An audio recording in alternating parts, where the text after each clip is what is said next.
In questa 15ª lezione, dopo aver visto tutte le basi che sono, no, dietro una corretta costruzione del giro visite, andremo a costruire effettivamente il giro visite. Lavoreremo sul file Excel che continuiamo a implementare insieme sessione dopo sessione. Io spero che tu stai facendo il tuo lavoro sul tuo portafoglio clienti, sul tuo file Excel.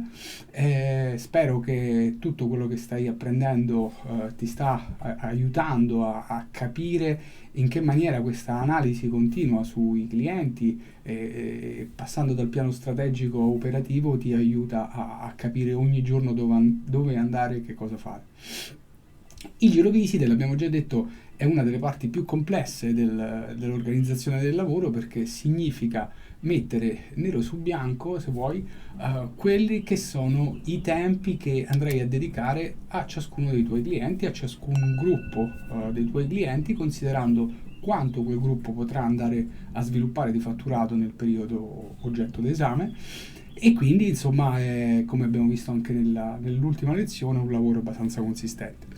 Passando al PowerPoint, ecco, vedi che siamo proprio all'ultima lezione, all'ultimo passaggio sulla macro sessione dell'organizzazione. E venendo invece all'Excel, abbiamo qui il solito Excel. Mi metto gli occhiali perché è piccolino e oggi faccio fatica e rischio di non vedere nulla. Alle pagine solite, ai fogli elettronici con il database, no, in cui abbiamo il fatturato, il potenziale, l'obiettivo che abbiamo attribuito a ciascun cliente. Forse non abbiamo mai visto questa formula che c'è sotto l'obiettivo, in cui vedi che ho attribuito un 3% di crescita a un cliente con potenziale 1, ho attribuito un 5% di crescita a un cliente con potenziale 2, un 7% quando inserisci un potenziale uguale a 3, un 10% con un potenziale uguale a 4 e un 13% di incremento sul potenziale uguale a 5. In questa maniera, questa è la formula molto banale che c'è sotto per passare appunto da 100 a 103.000, per passare da 96.000 di fatturato storico a 98 di obiettivo, e quindi anche questa cosa mi faceva piacere vederla insieme. Il secondo foglio elettronico, come sempre, hai il grafico con la rappresentazione visiva dei vari clienti, di dove sono posizionati nei 4 quadranti. Nel terzo foglio elettronico, come sempre, anche nelle precedenti occasioni, c'è la matrice e la tabella pivot che è alla base appunto dei raggruppamenti, che ti aiuta anche ad analizzare i raggruppamenti che sei andato a costruire, attribuendo le priorità come le hai attribuite nell'esercizio che abbiamo visto precedentemente. Infine, ultimo foglio elettronico su cui invece lavoriamo oggi, abbiamo appunto il giro visite e la sua costruzione. Allora, questo foglio è organizzato con colonne, in cui ogni colonna c'è, come vedi, un mese dell'anno: gennaio, febbraio, marzo, aprile, maggio, giugno, luglio, via fino a dicembre. E come ho costruito questo foglio? Beh, in maniera molto semplice, partendo dal primo cliente, no? Il primo cliente, che io ho chiamato con fantasia il cliente numero 1, deve passare da 100.000 a 103.000, è il cliente, uno dei clienti più importanti. Come abbiamo già detto nella scorsa sessione, i clienti importanti vanno visitati per primi, e quindi non ho fatto altro che inserire il cliente 1 come primo cliente nel mese di gennaio. Dopodiché, siccome i clienti più importanti, e come il cliente numero 1 abbiamo visto, deve essere visitato 7-8 volte, no? Nel foglio giro visite sono andato a reinserire il cliente 1 nel mese di gennaio, nel mese di marzo, nel mese di maggio, nel mese di luglio, settembre, novembre e poi anche un saluto a dicembre. Cioè, in pratica, considerando sempre che questo è un giro visite adatto al settore farmaceutico. Nel settore farmaceutico abbiamo due momenti importanti, gennaio e settembre. Questi sono i momenti in cui in genere si chiude l'anno contabile a dicembre, quindi a gennaio i clienti hanno i magazzini scarichi e di conseguenza i venditori che passano per primi vendono di più. Quindi gennaio è il momento fondamentale per iniziare con i clienti più importanti. Non so se funziona così anche nel tuo settore, però ecco, se è così, gennaio prendilo veramente come mese in cui c'è da iniziare subito con i clienti più importanti. L'altro grande mese in cui rinizia un pochettino tutta l'organizzazione del lavoro è settembre. Perché? Perché con l'estate, diciamo, almeno farmacie di città, no? Svuotandosi della popolazione, bene o male, e beh, questi clienti cercano di tenere il magazzino bassino, diciamo, no? Per limare qualche costo, e quindi quando poi si arriva a settembre, che riaprono un pochettino a pieno regime, no? E iniziano le scuole, insomma, voglio dire, e il consumo ritorna a livelli normali, anche lì il venditore che arriva per primo su questi clienti, che li trova un po' sguarniti, no? Dall'estate, che abbiamo detto, hanno cercato di tenere il magazzino basso, e quel venditore ha la possibilità di vendere di più. E quindi tutto il lavoro che io ho impostato è proprio per cercare di avere, ecco, gennaio e settembre come i due mesi principali in cui rinizia un pochettino il giro visite e di conseguenza i clienti importanti, insomma il giro dei clienti importanti si ripete in gennaio e settembre. Quindi, ritornando al cliente numero 1, il cliente più importante, quindi decido di visitarlo una volta ogni 2 mesi, no? Molto banalmente, quindi lo inserisco, come vedi, nei mesi che poi metto. E così via di seguito per i clienti 2, 3, 4, insomma, no? Inserisco, cioè nel mese di gennaio, tutti i clienti più importanti per andare a riempire il mese di 40, 50, 60 visite con ordine, no? Il numero di clienti che in 20, gennaio forse ha qualche giorno lavorativo in meno, il numero di clienti inseriti nella colonna di gennaio sono il numero di clienti che io riesco a visitare e a fare l'ordine in quel mese, ok? E saranno i clienti più importanti, appunto. Man mano che il mese si riempie e piano piano finiscono i clienti più importanti e finisce anche il mese, quindi ricomincio a febbraio con i clienti via via un po' meno importanti, che però hanno ancora una determinata priorità. Ora a questo punto c'è e così via per tutti i mesi, no?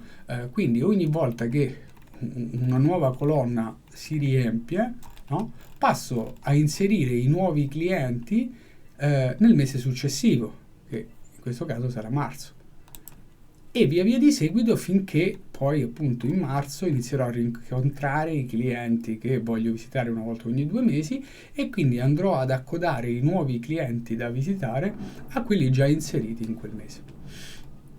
Ora vedi che in questa colonna qui invece ho inserito anche le aree geografiche, individuato alcune aree geografiche per creare questa sorta di raggruppamenti. Prendiamo ad esempio questo raggruppamento qua, da cliente 1 qui al cliente 35. Ora, qui diciamo, essendo i clienti fittizi e i fatturati fittizi, chiaramente è tutto organizzato in maniera esemplificativa. Però il concetto un pochettino è questo, no? Come dicevamo già l'altra volta, cioè la rilevanza dei clienti nell'inserimento di essi all'interno del giro visita, cominciando con i clienti più importanti, nei mesi più importanti, è fondamentale. Però c'è poi l'altro parametro che abbiamo detto anche è importante, e che è un pochettino cercare di razionalizzare le distanze, no? Quindi se due clienti hanno una differenza di importanza abbastanza discreta, diciamo così, ma sono due clienti molto molto vicini geograficamente e per me il costo di visitare prima uno e poi l'altro è basso, anche stante la loro differenza di importanza, io quei due clienti cercherò di visitarli lo stesso giorno. Se prendo un appuntamento cercherò di incastrare l'appuntamento insieme, no? Perché questo mi consentirà di ottimizzare i costi nello spostamento. Ok? Questo unito all'uso del telefono, come diciamo anche nella scorsa lezione, può impattare tantissimo sul costo di gestire il nostro portafoglio clienti. Quindi questo è il motivo per cui vedi in questo raggruppamento i clienti dall'1 al 35 insieme, cioè sono clienti che magari appunto hanno una differenza di importanza, no, che però magari trovandosi geograficamente in quell'area io riesco e cerco di visitare un pochettino tutti quanti insieme. Ora magari il cliente 1, 7, 8 per dire saranno clienti molto importanti, quindi nella stessa mattinata sarà eccezionale se riesco a visitarli tutti e tre insieme, no? E fare 3 ordini. I clienti 19, 20 e 35 sono geograficamente sempre vicini agli altri 3, però magari non li riuscirò a fare tutti nella stessa mattinata e quindi posso decidere di investire la mattina sull'area geografica che mi consente di visitare questi 3 clienti, poi il pomeriggio spostarmi su questa area geografica, approfitto della pausa pranzo, insomma quando i clienti magari non ricevono, no? e visito questi altri 3 clienti sempre molto importanti, no? In un'altra area geografica più o meno vicina e raggiungibile, e poi non so, una settimana dopo per dire ho la possibilità di ritornare sull'area geografica dove insistono 1, 7 e 8 che ho già visitato e ho già fatto l'ordine, e quindi andrò a visitare invece 19, 20 e 35. In questa maniera vedi che stiamo proprio riuscendo a costruirci un'ottimizzazione del potenziale dei clienti e un'ottimizzazione delle distanze per non cercare di schizzare da una parte all'altra della città, no, con perdita di tempo e di costi evidentemente. Quindi il suggerimento mio è di iniziare dal cliente 1 sulla base del numero di visite che abbiamo deciso di fare nell'arco dell'anno e inserire il cliente 1 un mese sì o un mese no, se ho deciso di fare appunto 6, 7, 8 visite l'anno, quelle che sono. Una volta che ho inserito tutte le visite per il cliente 1 passo al 2, faccio lo stesso, passo al 3 e faccio lo stesso, 4, 5, 6, cioè per tutti i clienti uno dopo l'altro in funzione del numero di volte l'anno che voglio vedere quel cliente, li vado a inserire nelle mie colonne gennaio, febbraio, marzo, aprile, e ogni volta che un mese è pieno arrivo a 40-50 visite, passo al mese successivo e inizio a riempire il mese successivo. Una volta svolto questo lavoro, ok, vado a mettere, no, il cliente 1 vicino al cliente 7 che vicino al cliente 8, perché so che geograficamente sono molto vicini e hanno anche una buona base di importanza del fatturato, no? Perché sono il cliente 1, il cliente 7 e 8, vedi, fatturano 100.000, 78.000 e 75.000 euro l'anno, quindi ha senso. Mentre al contrario i clienti 19, 20 e 21 saranno clienti geograficamente sempre vicini, 19, 20 abbiamo detto e 21, quindi saranno il cliente eccoci qua, da 36.000 euro, un cliente da 35.000 euro e avevamo detto il cliente 35 sarà un po' meno fatturato, però ecco.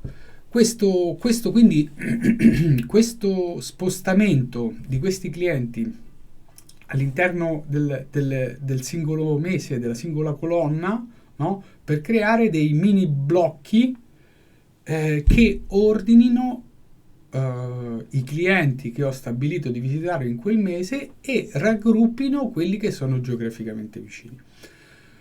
Quando avrai sviluppato questo lavoro per l'intero tuo portafoglio clienti per tutti i 12 mesi, tu hai impostato un lavoro eccezionale per tutto quanto l'anno. Poi potrai magari stamparti una di queste colonne ogni settimana da portare in giro in macchina.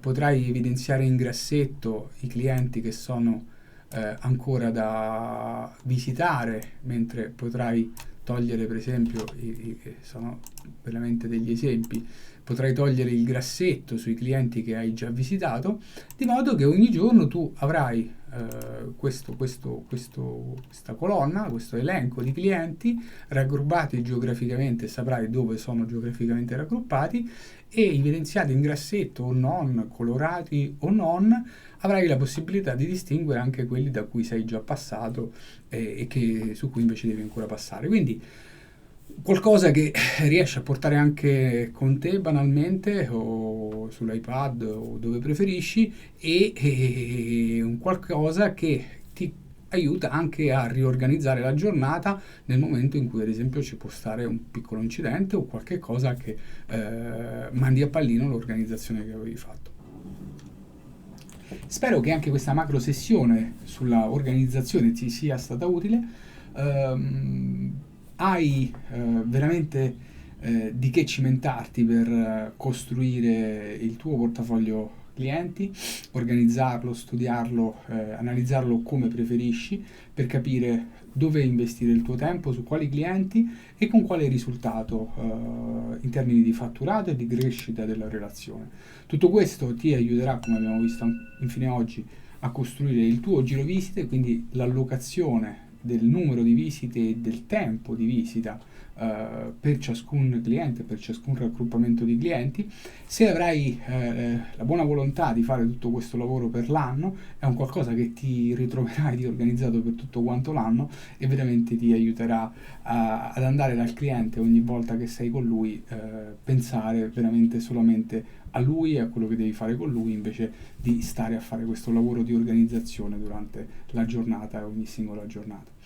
Sul quarto modulo inizia una parte ancora più interessante e entriamo un pochettino dentro quello che è la dimensione più spirituale della vendita e che penso sarà una sessione altrettanto interessante.